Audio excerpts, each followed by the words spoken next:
Darryl Taylor Kravitz honor. Actually, when I was asked to have a documentary done, just blew me away.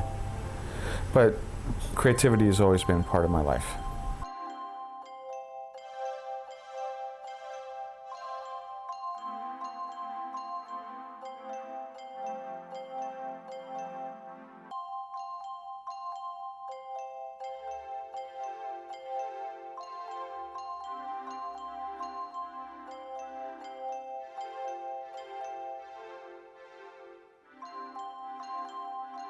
Pretty much I'm an artist, musician, and writer.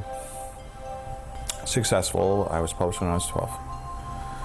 Offered a membership in the Jersey Society of Poets when I was 16. Okay, now so I submitted something, and I'm thinking it's like another scam because you have to be a member or otherwise. But this is like before computers. This is before whatever. I mean, you know, in reflection, you know, it's like this was like a monogrammed seal, serious gig. And I saw it as a scam. Art is a really interesting subject.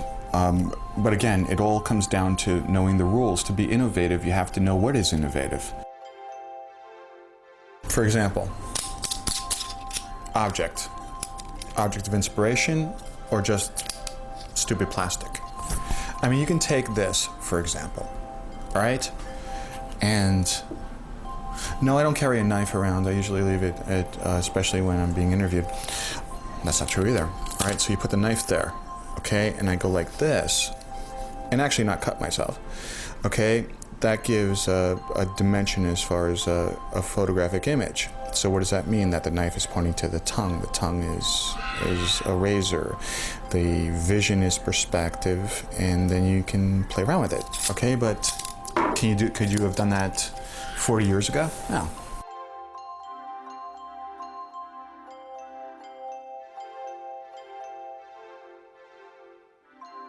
I really believe that creativity is sensitivity and application. Everyone is sensitive.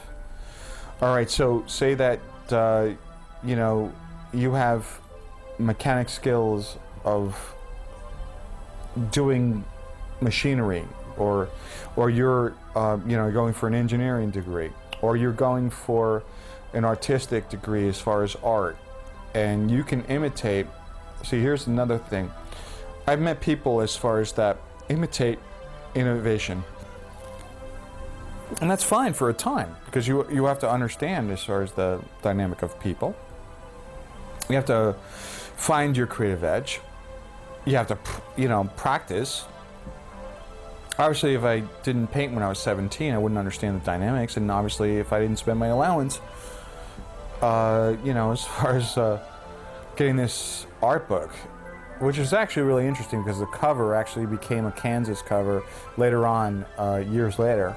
And that was kind of like, so wait a second, I saw that picture before. But it was really innovative stuff. And innovation is something that's always around too.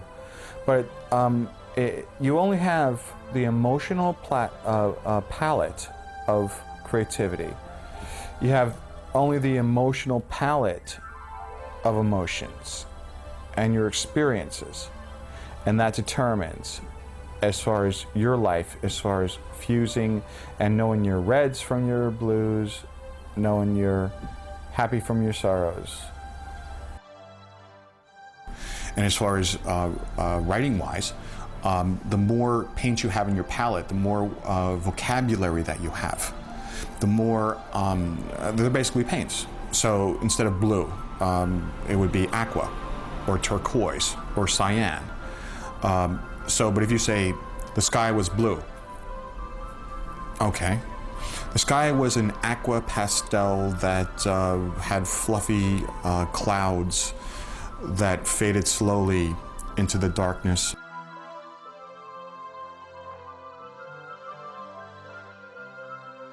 I was raised Catholic, and it was sort of, at the time it was Latin.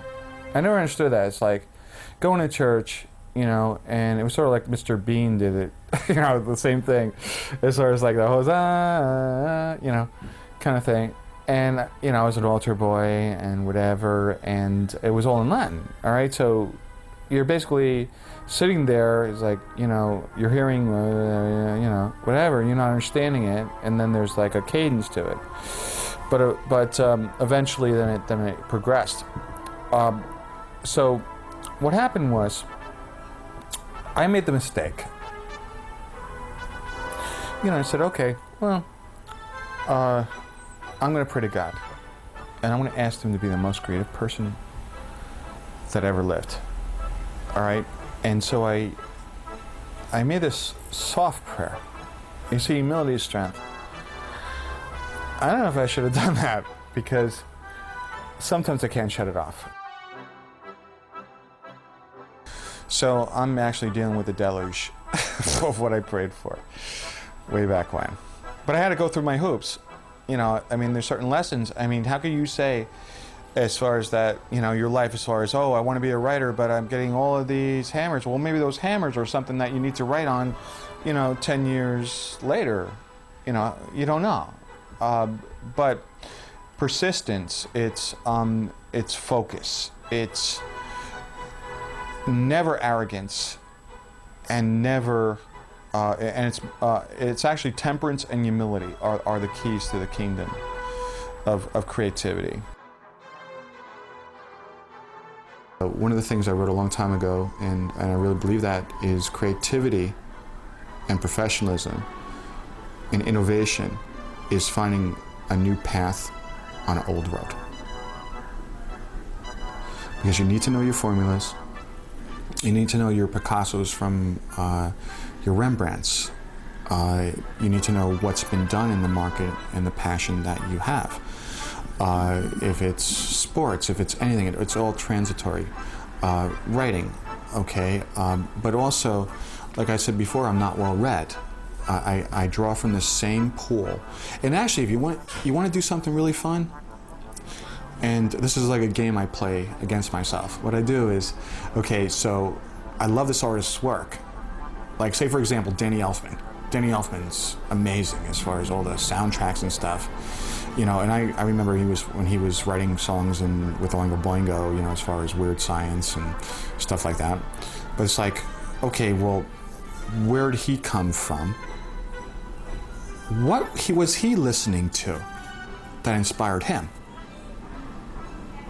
And so then if you go back to that pool, you're going to come back with your style once you've mastered your instrument with something innovative and just as good, because you're learning from the same pool, but you're also learning from him as far as how he's evolved it, because art's always evolution. Taking a wall and cutting it out and actually having gears that are spinning with different canvases, and each time that they click back and forth, they form a different painting. That's innovative. Has anyone ever done that before? Well, if not, I'm going to try to do it. But I just gave it to you, so there you go.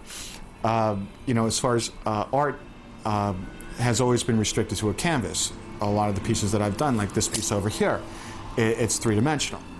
But three-dimensional art has been done. Decoupage has been done. What have you, but your style, your statement, your identity, your vision, your theme is what makes you you. And if you studied what's been done before, the you that you strive to be is going to be stronger. So anyway, that's my philosophy on art, writing, music. I feel that there are shades of gray in between. When you multitask, obviously you have to have multi-disciplines and actually multi-reference. Don't be afraid of reference. Don't be afraid of looking outside of the box to bring back into the box. Actually, if you said to me, hey Darryl, can you write a story as far as a chess piece and a broken bottle and a baseball? Could you do it? Yeah. How many characters do you want? What genre do you want? You want horror? You want comedy? You want this? You want that? I can do it. because I tested myself before the masters tested me. And so, and actually, you know, there is such joy in that. There is such joy, because you're not pulling the universe down. It's like, you know, it's like somebody coming to your door and saying, okay, here's $2,000, paint me something. Well, what do you want? Just paint me something. Well, what colors do you want? I don't care. It's like, so you know, you're sitting there, it's like, okay, well, what colors do I want to use? What theme do I want to use? So it's a lot easier to work in restrictions. But see, that's out of the box thinking, because, you know, I don't have my choice. Yes, you have your choice in the restrictions. And that's the strength and the power of creativity.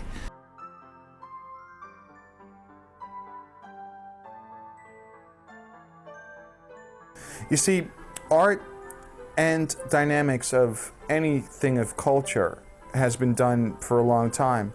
I want to leave you with something as far as this dynamic, and honestly, this is an honor, and I hope this has helped you, inspired you, directed you, or shit, that you just enjoyed the fact that I was just amusing you for a little while, you know. Let me do that, see? And go like this, right? You mess it up. Oh, he's messed up. How about this?